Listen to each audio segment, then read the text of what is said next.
I'm going to do is I'm going to speak briefly, and then Alfred Nakatsuma, who's in charge of the environment and a number of other things at our aid mission in Jakarta, will take you through a briefing, which when I saw it the first time, it really drove home a number of messages to me. Even just looking at the map there, it's Indonesia stands as the sentinel between the Indian Ocean and the Pacific Ocean. And if you imagine the importance of where the waters meet in that part of the world, you begin to have an impression of how important Indonesia is for the environment, both the marine environment, where it's maybe the most important country in the world, its territorial waters, but also for land biodiversity and tropical forests, where it's right up there with the most important 2 or 3 countries. What I'd like to emphasize is I think, okay, we're here. It's the spring of 2008. We know we're in a season in a land where there's going to be renewal, just given the nature of our own Constitution. And I think we're all going to be looking at questions. Some of them are old questions, but we're going to be asking ourselves some of those questions again. And I think that Indonesia, in many ways, is a land of enormous opportunity on the environment front. For the next generation, certainly one of the main issues we're going to be dealing with internationally is the collection of issues that go under the rubric of global warming and climate change, particularly how do we collectively as a planet get a control on the amount of carbon dioxide we put up in the sky and how that's shared out. And in order for our country to prosper and get across our points, we need partners and people who can share viewpoint with us. Indonesia in that mix is the number 3 producer of greenhouse gases, mostly coming from destruction of their forests and burning of the peat. But they have other attributes as well. As I said, as a custodian of their own environment, I think that certainly President Yudhoyono expressed to a number of people from Congress, including Senator Kerry last year at the Bali Environment Conference, that Indonesia accepts that it, like other developing countries, must have binding obligations as one goes forward dealing with the climate.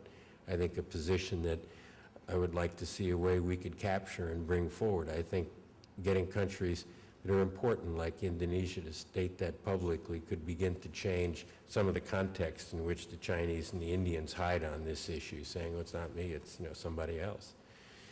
So I look at Indonesia both in terms of what we could do with the environment, and I'll mention just 1 or 2 things, but also how we engage with the rest of the world to deal with this issue as a potentially very crucial partner. It's basically a rather pragmatic society. They're not people who are going to lecture us. They also know that they have things to be lectured about. That's not the way they are. If we're able to find things we could work on together, I think we can get a solid basis of cooperation, as we had, in fact, at the Bali conference. We had some good cooperation. Finally, I just mentioned in the embassy, one of the things that I've encouraged people to do is to accept the fact that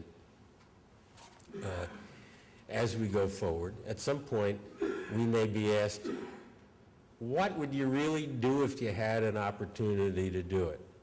And we looked across the spectrum of issues, and some of our people are looking at what would you really do on the education front, some on the biomedical front.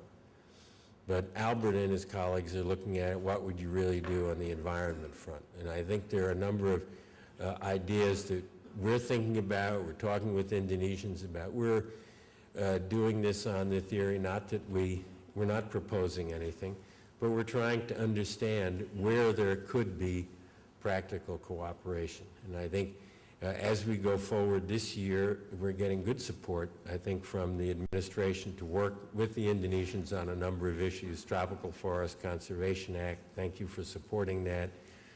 We're looking at trying to get a good proposal out of the Indonesia for the Clean Energy Fund that they're trying to stand up at the G8 meeting. We're cooperating with them on the Coral Triangle. I think we could do a lot more in that area.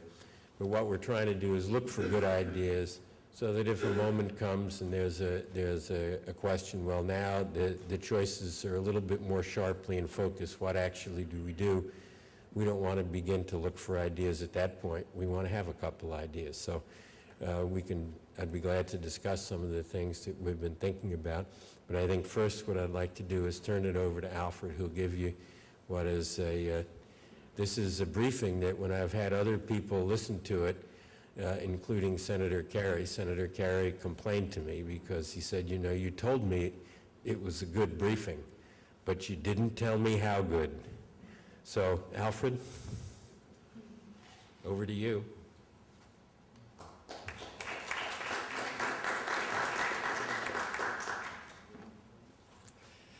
Good afternoon. First, thanks to the ICCF for putting this together. What a wonderful idea, sir, and great to see all of you guys here. This normally is a rather informal briefing, but since there's a lot to cover, and I'm assuming we don't have that long, we're going to plow through this. And if there are any questions of clarification, we'd love to field them. Otherwise, let's have discussion questions after, if that's okay. I was speaking with a lot of people here, and it's clear that there are a lot of experts in the field, so we won't cover the real basics, but we'll start off in general, and then we'll go deep into some issues that I think might be of interest and importance to what you do. When we think about the environment, two things stand out that are really, really important. One is the services that they provide, and the second is the stability or the resilience of the environment. In both cases, biological diversity is perhaps the best measure. And when we talk about biological diversity, there are 3 spots on the planet that lead all others. Biological diversity, if you will, consider it like a lot of legs on a table. The more legs on the table, the more sturdy it is, the more resilient it is. These are the 3 areas that have the greatest amount of biological diversity: the Congo River Basin, the Amazon Basin, and what's called the Coral Triangle. On the terrestrial side, Indonesia, as the ambassador mentioned, it's way up there, maybe the second, maybe the third. First in biological diversity in mammals, third in reptiles, fourth in birds, on and on and on. It's up there in the top 5 in so many categories. There's only one place on the planet that you'll see tigers, elephants, orangutans, and rhinos, and that is in Sumatra.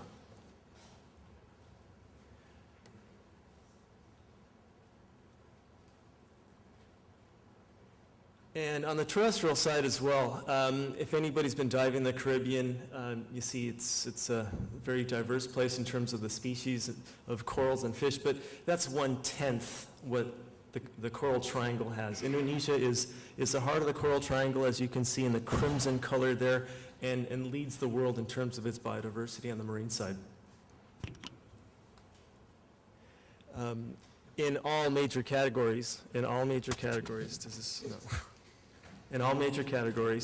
in marine biodiversity, Indonesia is on top. It has over 5,000 species of fish, 300 types of corals, you name it, they have it. I didn't know this, but not too long ago I was told that there are also killer whales, something that we didn't know. It's a seasonal shift, but they have them as well. But we have destruction problems.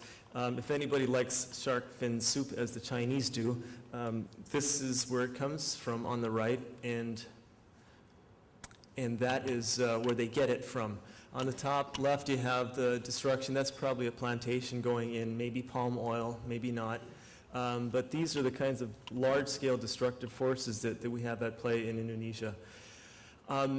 The destruction, I'm going to make 3 points here. It affects the country, it affects the region, and it affects the world. I'm going to break this down a little bit. In terms of the country, it affects the economy. Half the population works based on natural resources, and they derive their income and their livelihoods off that. And natural resources, it's the second largest economic sector of the country. Not only with respect to economics and employment, but the services that the biological diversity or the forests provide are important. In terms of water, there's quantity, quality, and flow. Forests regulate all those and improve those in some cases, and that affects the downstream cities. Indonesia now is 51% urban, so the upstream problems have a very large downstream impact on the people. In socio-cultural terms, we still have these tribes, these ethnic groups in Indonesia. On the right, from Papua. On the left, it's a Dayak from central Kalimantan.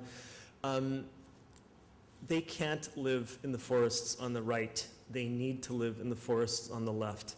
It's a palm oil plantation on the right. They'll take out 100, 200, 500,000 hectare swaths at a time, and there are a lot of people living in those forests. There are approximately 70 million Indonesians living in or right around tropical forests in that country.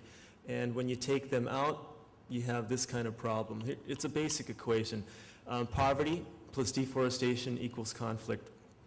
We contracted a fairly credible study a few years ago to look into this, and the results were pretty striking. The results said that within a 6-kilometer radius of large-scale deforestation, 40% of the people are in conflict. For a country of 230 million people, that's a lot. And the people who benefit from these types of large-scale deforestation plans are very, very few. So in terms of affecting the country, you've got some real serious problems. Affecting the region, is this visible? This looks really light. Is there any way to darken this? Well, maybe it's the slide itself, but this is the haze problem. In 1997 and 98, haze cost Southeast Asia $9 billion in terms of broken transportation links, lost opportunity costs in businesses, in terms of health care, and this is what haze looks like. If anybody's ever been to Singapore, on the top left, that's not a foggy day. That's a sunny day in the middle of the haze season. And you can see the transportation. Well, I guess you can't see the transportation. On the right is an airport in Kuala Lumpur, and on the left is a shipping lane. Everything comes to a stop. Okay, is that better? Okay, that's haze. Maybe it's the contrast, but even if we didn't have an issue with the contrast, this is what haze looks like in Southeast Asia. A lot of these are caused by tropical forests, a lot from peat forests in Kalimantan and Sumatra. It stops up the entire region, and it happens fairly frequently. We had another incident a couple of years ago. That's how it affects the region, how it affects the world. Those of you following the climate change negotiations and the issues, in a study related to for 2000, there's some new figures that are coming out related to 2005, but the 2000 analysis produced the following result. Indonesia is indeed, or was indeed, the third greatest greenhouse gas emitter. But look at the profile. The profile is a little different. With respect to the United States and China, it was energy, the combustion of fossil fuels, that caused the greenhouse gases. In the case of Indonesia, it was deforestation. 84% of the greenhouse gases produced in Indonesia are from deforestation. This is important because if you take this to the global level, it turns out that deforestation in Indonesia is 6% of the greenhouse gas emission of the entire planet. About 20% of greenhouse gas emissions from the planet come from deforestation. Indonesia, and after Indonesia, Brazil having such a large part of that, Indonesia's deforestation is 6%. We're talking about global effects still. What would seem to be a fairly outrageous claim has been backed up by a number of serious organizations that have looked at this carefully. This published in the New York Times. In the year 2050, we'll have a total collapse of global fisheries, meaning we might not be able to eat tuna. I think that would particularly hurt the Japanese who fish for their tuna in Tsukiji in Tokyo there. That's a hard thing to grasp. And we broke this down and looked at it a little bit more in depth, and sure enough, all the facts and figures bore that out. In fact, I was posted to the Philippines before I was posted to Indonesia, and I was the head of the coastal management program. There was about a 20 million effort, and it was determined that because of the illegal, unregulated, and unreported fishing practices and the problems that we're having on the coral reef with respect to cyanide and dynamite fishing, that Philippines may well become a fish importer by the year 2020.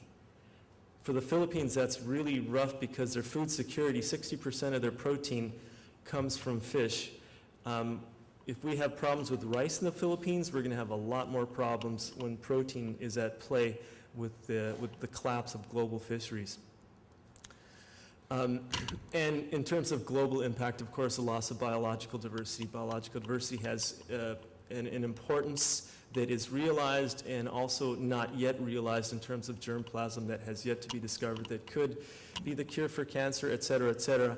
But biological diversity, of course, represents the means through which we can have stable ecosystems that support the exchange of carbon dioxide for oxygen, on and on. This is happening in Indonesia deforestation is happening at about 1.5 million hectares per year. A few years ago, it was a little higher, which earned Indonesia the dubious honor of being placed in the Guinness Book of World Records for the highest ever recorded deforestation rate. Indonesia has, at this point, something like 110 million hectares, but the deforestation rate at this point is beginning to accelerate for reasons we can talk a little bit about later. And so this spells trouble not only for biological diversity, but for the services that it provides. Just in case you're interested, on the top left there is Raja Ampat off Papua. It's an area where Conservation International and the Nature Conservancy do some of their fine, fine work.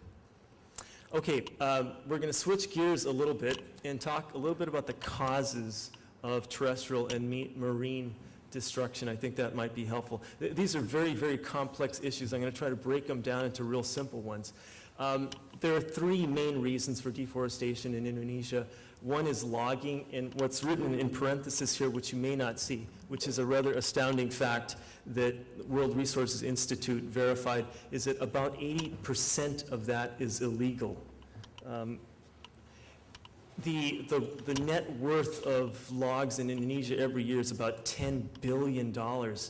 That's billion dollars. And Indonesia loses, on the average, about 1% of that in taxes, which means they lose $100 million in tax revenue every year from that. That's a lot of money for the government of Indonesia. Their central budget could certainly use that, especially as they subsidize their oil purchases and food these days.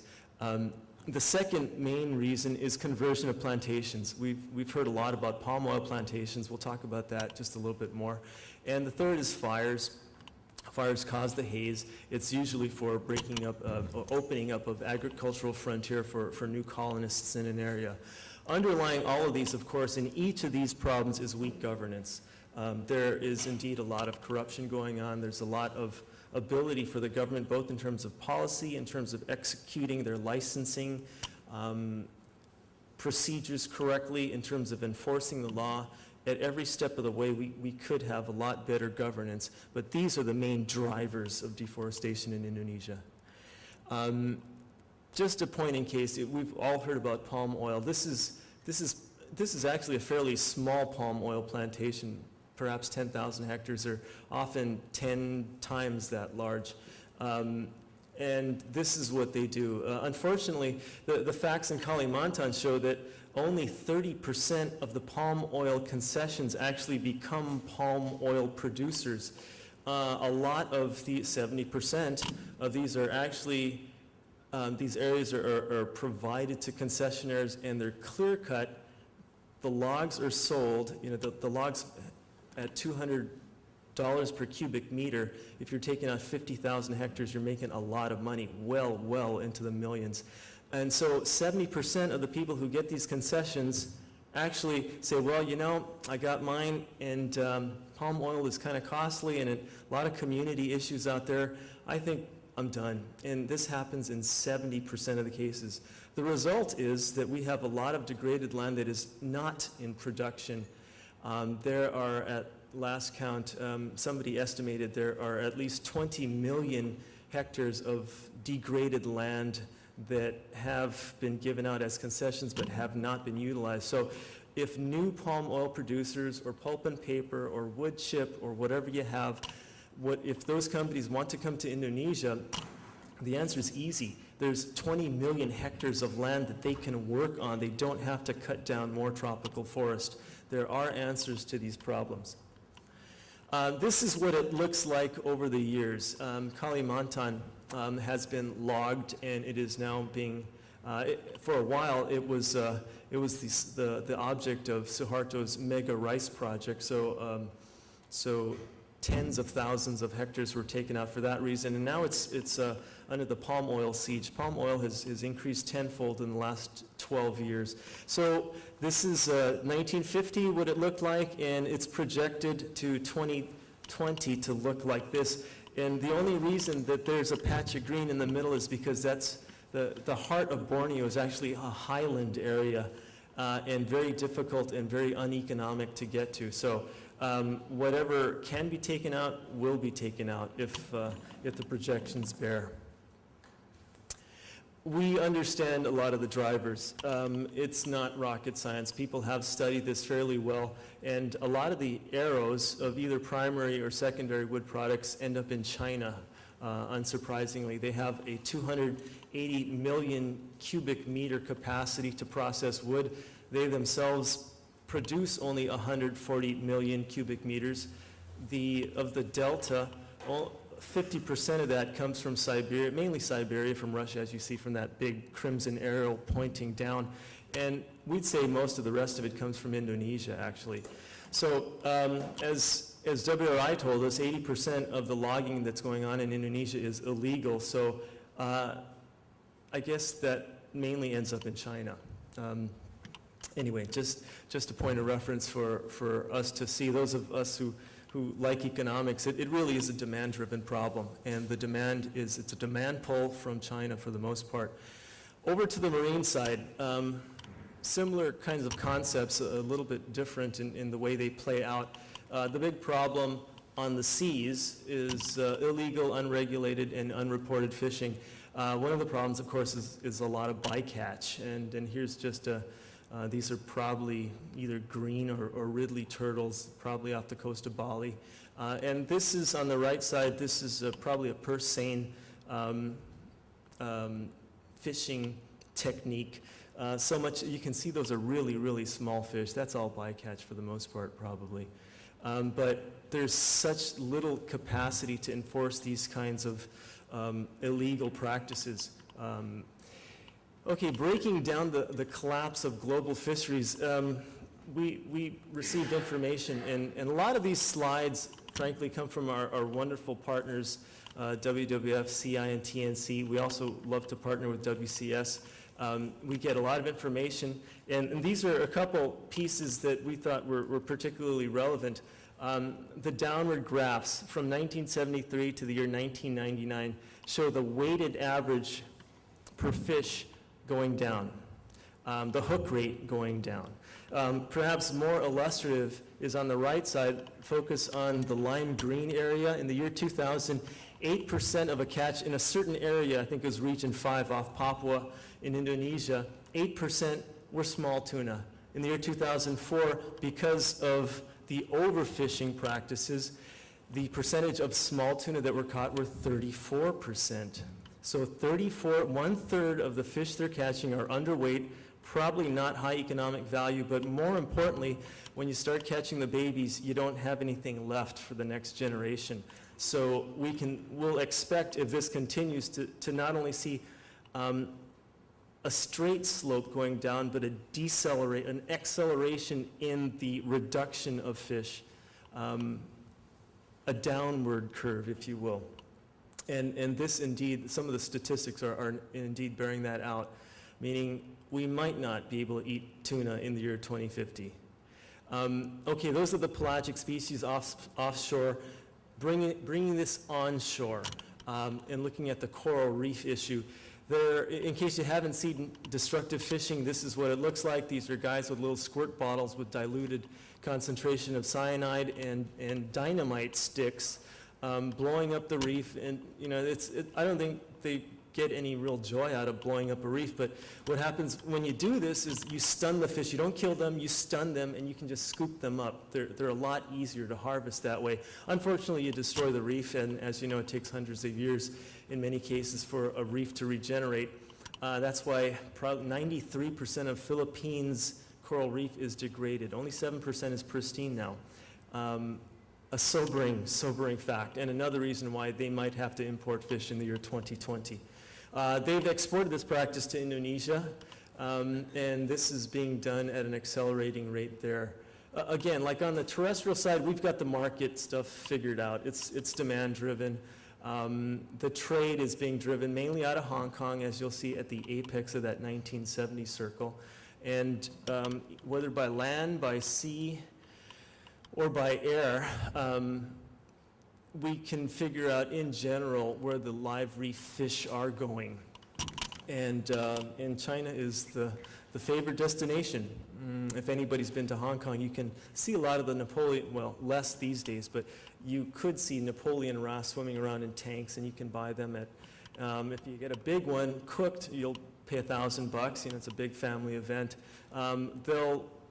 When they catch them off Sulawesi or Papua, they'll probably buy them maybe $25 a fish, pretty big markup. And in that sense, one of the reasons why both on the terrestrial side as well as on the marine side, we're not getting more enforcement, we're not getting local communities to start protecting their products more, is because this is what they get. They get 10%. If the value of the natural resources is indeed that low, then it doesn't matter much to them. If they get a lot more, they're going to try to protect it for themselves and for their children. But this is the markup, and people who are involved in this are making a lot of money off the tail end. Off the retail end, and of course they're driving that economy. Okay, that was a little sobering. We're going to move this to something a little bit more positive now. We do believe that the government of Indonesia is making an honest effort. You know, you can point fingers and you can say that with 1.5 million hectares of forest going up in smoke a year, you know, that can't be true. But it's a really complex thing to judge. What we do know is that President Yudhoyono formed an agency. A committee of 18 agencies in the year 2005. It's the Illegal Logging Committee, and they have actually clamped down quite a bit. We've heard reports just recently, we cabled into Washington reports of 12,000 logs being seized, 12,000 logs for that type of species. In Kalimantan, it was Meranti, and that's probably worth $24 million. There was also a haul of 36,000 logs off Riau, and that was probably about $45 million. That's lost revenue for some kingpin and that whole chain of people down the line. That's a serious effort.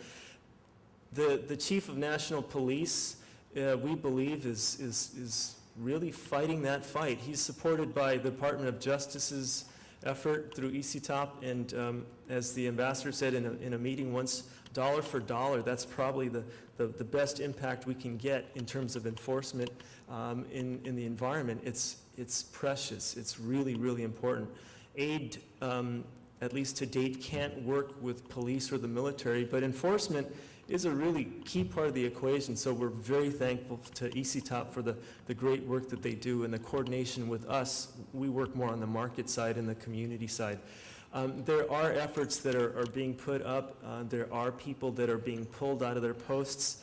There's the Corruption Eradication Commission, which is now taking people to court, and it's a long haul. We're really just starting, truth be told, but we do believe that it's an honest effort. At the Bali COP, the president himself, President Yudhoyono, mentioned commitment to the Coral Triangle Initiative, which we think is very positive and which we plan to support. He gave his full endorsement to the National Conservation Action Plan for orangutans. and of course made pronouncements about his strong desire to see illegal logging stop. It makes sense. As I mentioned before, they lose tax revenue, and with illegal logging comes illegal smuggling of a whole lot of other things.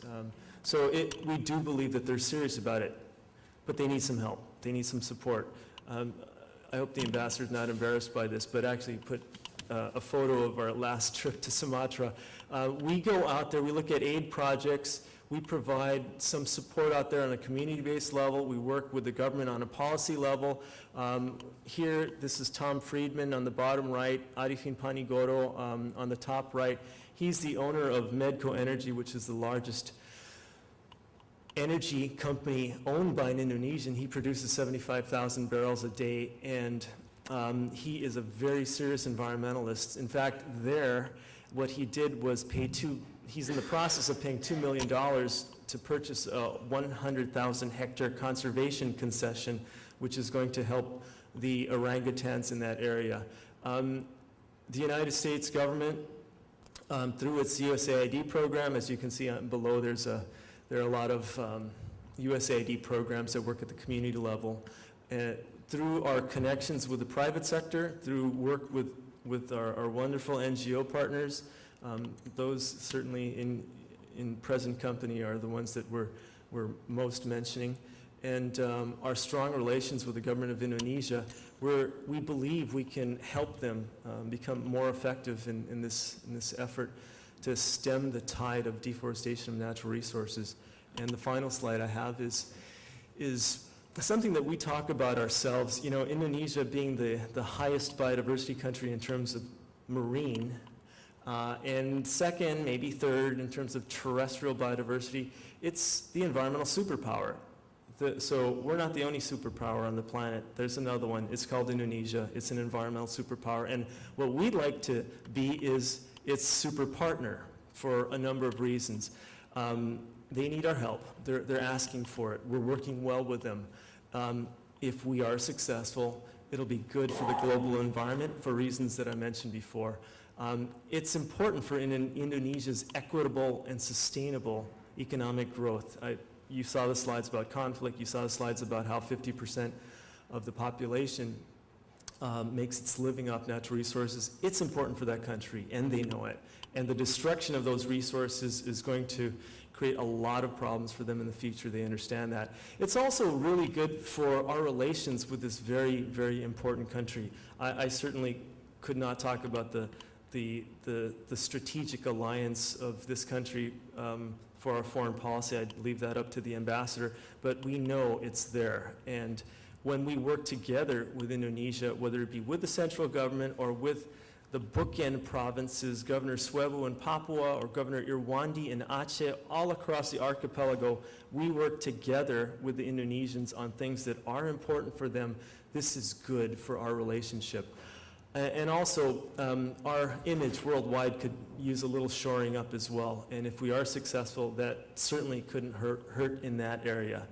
So that's my presentation. Sorry if this has gone on a little bit longer than what I had hoped, but at this point, if it's okay with the organizers, we could have a discussion, and perhaps maybe I should turn this back to the ambassador for his words.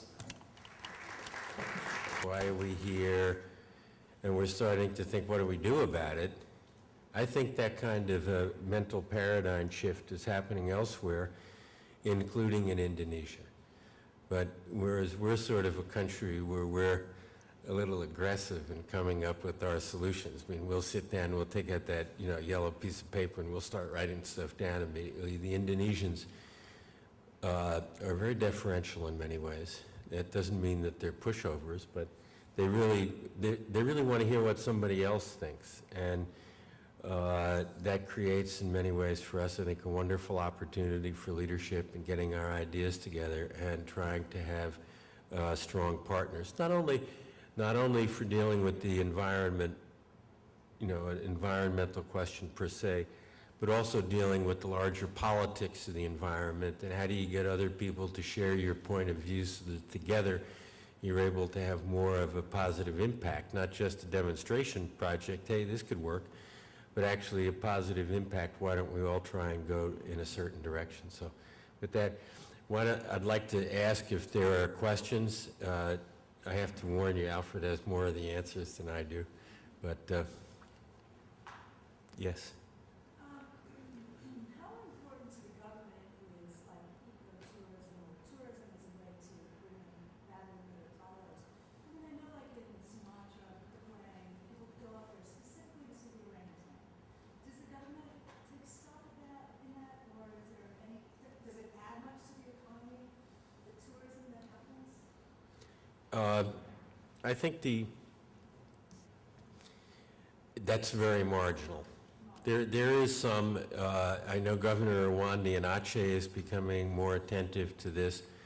They don't, I think their tourism is very concentrated in Bali, and the people of Bali are very focused on being hospitable.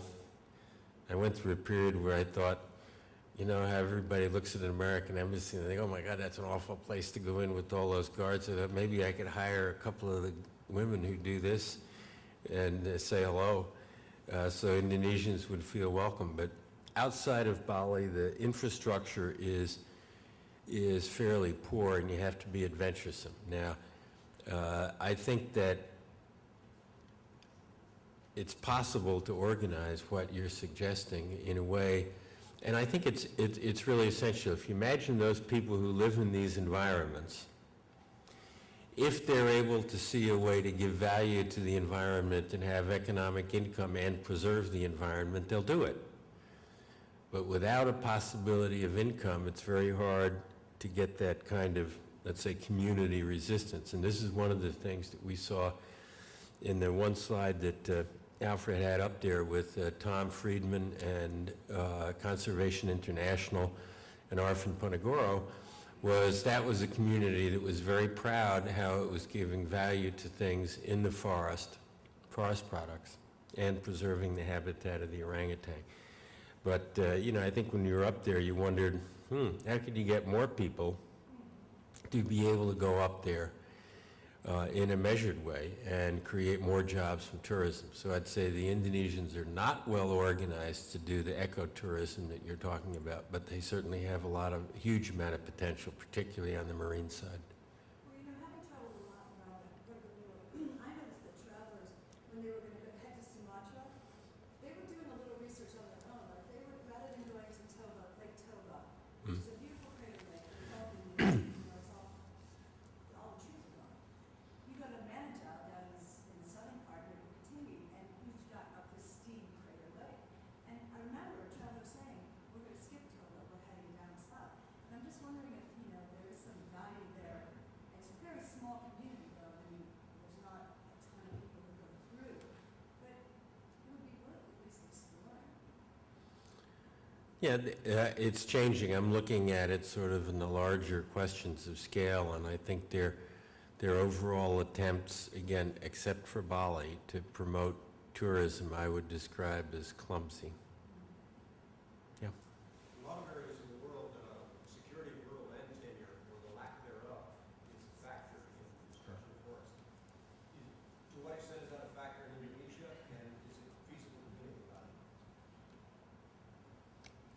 I think I'm gonna defer to Alfred on this. Certainly, the land tenure issue is very complicated there because they recognize the right to use the forest in addition to the right to own the forest. And what Alfred was making a reference to is they have a tradition of giving concessions of the right to use the forest, but the economics, as Alfred pointed out, are that you make a killing clearing the land. After that, you can make a profit, but it's work. And you also have to deal with cantankerous people who realize their habitat's been destroyed. They're not always happy people, right? So I think it's been a sort of a pillage mentality rather than a lack of title that's caused most of the destruction. What is the government doing, and what can it do to better regulate the illegal logging? And then totally different questions, what's happening to these displaced people? Where do they go? What happens to them? Most of them stay in the same area and are simply a lot poorer and less happy. What is the government doing? Well, it's a very tough mix. Not to belabor the point, but when Indonesia started out fighting for its independence from the Dutch, the local militias, which became the army, essentially lived off the land, or they lived off the local merchants in town, more likely. But that created a psychology and a habit that the security forces were paid for in part by a levy on the people or the land. And it's about, we don't know exactly, maybe it's 40% of the income of the military and the police come from such habits. I personally believe until that changes fundamentally, you won't get rid of the kind of rapacious corruption. The easiest way for them to get money is to clear some land. The easiest way, not the only way. But that's a huge problem. We're making some progress on corruption. As Alfred said, parts of the police are trying to end the illegal logging. We helped them this year. We're going to be able to use some ISITAP funds to do some more training for the police to try to stop that. But I'd also point out, if you look at let's say the fisheries side, that huge expanse of water, 17,000 islands, more coastline than any other country in the world. Their Navy is underfunded enough that they paint the side of the ships that are tied up at the dock that you see. So it's a very underfunded military, and I think until they change their budgeting so they tax themselves to pay for the security services, stop the corruption, you won't really have solved that. I was struck by the figure that 70% of the people are in conflict in the 6-kilometer zone around these corals, and I was wondering what the implications were, both regionally and globally, for security, and what the link is between deforestation and security. As someone who just spent 2 years in Sudan, I'd hesitate to answer your question. Certainly, when you change an environment, it puts stress on the people who live there and on the communities who live there. And human beings don't always respond well to increased stress. So I personally, I don't think that environmental degradation causes conflict. People cause conflict. But certainly environmental degradation is one of the factors that makes people be more likely to misbehave, try and push other people out of the area, try and keep for themselves what they can, get that other tribe further away from the water, the well, the other products. So, and I think, if the people have lived all their lives in a forest habitat and it's clear cut, and maybe there's a palm oil plantation put in, they don't necessarily have the skills to live in that environment. They're in exactly the same place, but the skills they had aren't necessarily as applicable. So they feel huge amounts of stress. And I don't, the tradition hasn't been that the people who do this have soft hearts and are doing community development programs. So, yes. What's the embassy's evaluation of carbon credits as a means for avoiding deforestation? I have absolutely no idea. I think it's safe to say we're in the let's see how it goes mode. There are a lot. We think it's a good idea. Of course, the basic principle behind that is giving more value to standing trees for different cut trees. But there are a lot of issues that need to be worked out. One, of course, has to do with leakage. This requires a very strong monitoring system, one that is not yet in place. It requires a fix on permanence as well. If they keep these trees standing for 5 years, will they do it for 10 years? There are a lot of issues that still need to be worked out in terms of where the money goes. Does it go to communities? Does it go to the government? How does that flow of money assure that the trees will continue to stand? We like the idea, but the bank and others are trying to work out the details on this yet, so we're interested in stay engaged but not involved. Yes? I know recently we passed the Julia in Congress, and I mean, a lot of this, you know, I work for a Republican member, and a lot of our constituents are very hesitant for, you know, their tax dollars going abroad. And I was thinking that a lot of this, you know, USAID funding and various other foreign assistance, if one ties certain benchmarks to certain countries, is that something the State Department's looking at in terms of those research publications? Well, increasingly, aid is tied to benchmarks. I think in this area, with all due respect, I think that the projects we have are, they're essentially small, very small, when you compare it to the size of the challenge. And therefore, I think it's incumbent upon us to get the kind of assurance that you're talking about by developing our ability to work with others. We can't do projects for the, and nor do I think we should, with the Indonesians. One of the things that Alfred's working on is a request from the governor of Papua, which has the most virgin forest in Indonesia. Incidentally, I want to share one statistic that he didn't give you, which is a really good one. In an acre and a half of forest in Kalimantan, there's more biodiversity than in all of North America in the forest trees. There's more different tree species in an acre and a half of Kalimantan than in all of North America.